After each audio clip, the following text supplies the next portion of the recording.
أعوذ بالله من الشيطان الرجيم.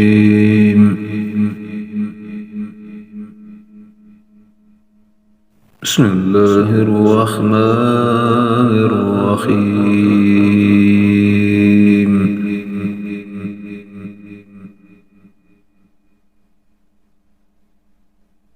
سبحان الذي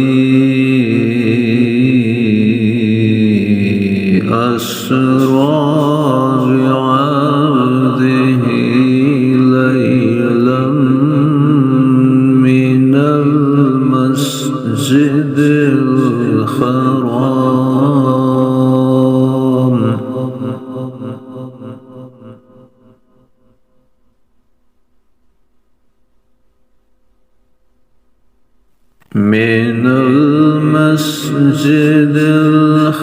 الحرام إلى المسجد الأقصى الذي باركنا حوله لنريه من آياتنا